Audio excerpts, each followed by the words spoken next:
Magandang araw sa atin lahat. For today's video ay magluluto tayo ng maruya. Dahil may nagbigay sa atin ng napakaraming saging. Binigay ni Uncle Tweety Bird. Magkiki Uncle tayo.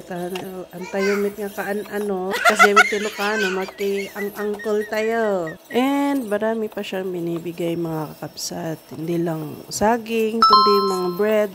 Mostly bread yung loaf bread, tasty bread, ganon, yung pamburger. Hindi pa naman mag-e-expired. Parang ilang months pa bago siya mag-expired. So, tinatanggap namin. Bali, si Uncle Tweety Bird ay nagde-deliver siya ng tinapay sa mga mall, hospital, gano'n, mostly hospital yata. Hindi ko natatanong Basta tanggap lang kami ng tanggap ng tinapay. Yes! Amo yumit, Ilocano dito O, sayang, di ba? Sayang.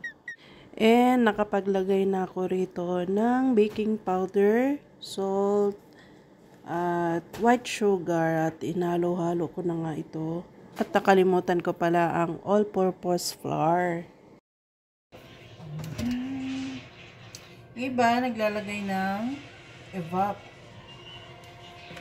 So ako, fresh milk ang lalagay ko. Ano kaya lasa nito? First time ko lang gumawa yan ng fresh milk Ubus ang gatas na umaga.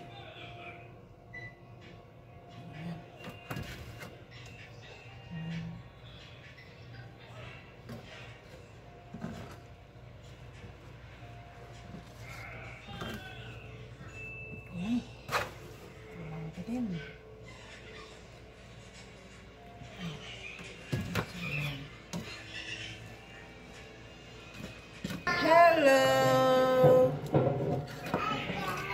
Hi guys! How are you? Nandito na may anak ko. What is? What this? Banana! Gawa tayo ng maruya. Today's a sports day. Come. Huh? Papa. Baba? Yes.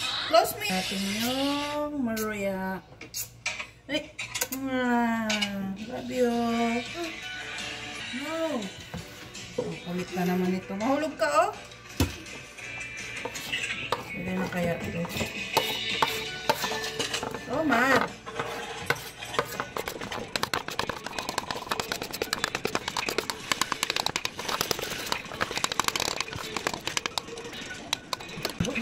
Wow.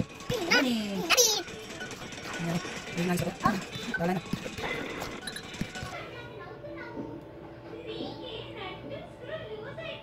Sample.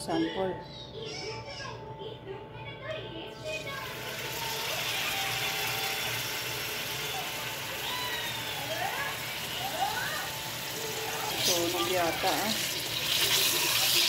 Wait, Omar, wait!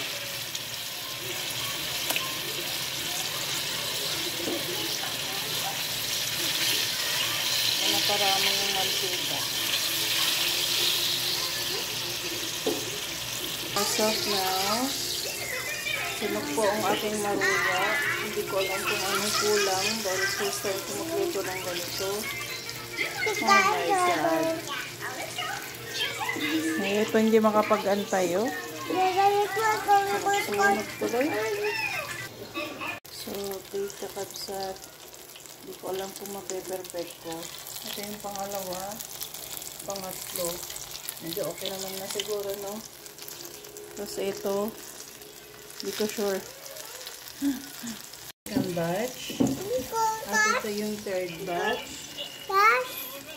And fourth batch. Medyo okay na. Ito yung fifth batch. Medyo okay na. So, ito na yung 6th batch, 7th batch,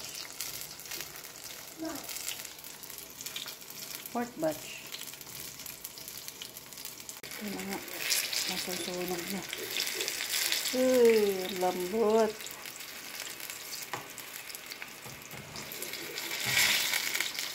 Ano na to?